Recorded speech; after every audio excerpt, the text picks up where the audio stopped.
The idea for Tears of Buddha came from a confluence of things. First of all, when I teach writing, I always develop a kind of notional plot for a mystery that I present to my students. And of course, I had one. And one time when I taught the course, one of my students said, "Well, why don't you write that plot?" Uh, and it seemed to me to be a great idea.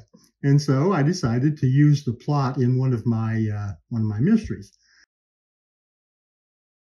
Secondly, Monclaire, Gerard de Monclaire, and his alter ego Fitz are established characters, and so I needed a story that would fit well with them.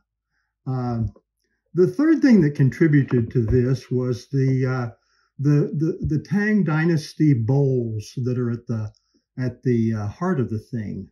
They're what mystery writers call a MacGuffin. They seem to matter, but in the end, they really don't.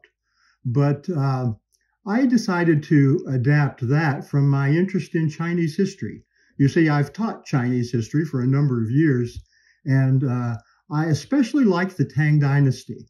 For a lot of reasons in the history of China, the Tang Dynasty is, well, where it's at, you might say. It was long, it was very efficient and productive, and it's kind of the best of the Chinese dynastic history.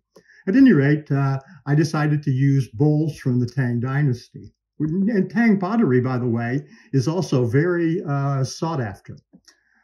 Thirdly, I decided to draw on my experience as an intelligence officer. The plot for Tears of Buddha turns out to be something very realistic in the world of international espionage. You work hard to nail somebody, and then in the end, the somebody you nailed gets away with it because he's traded. Governments make deals to trade this guy for that guy, and suddenly the person you really wanted to nail is gone. I decided to make that the plot of Tears of Buddha, actually the center of the plot. Only in the end, my devilishly clever detective, Monclaire, figures out how to bring the culprit to justice after all. And that is the very last page of the book. It tells you how years later, Monclaire makes his man pay for what he did. Very realistic in its view of how the world of international espionage worked at the turn of the 20th century and really how it works today.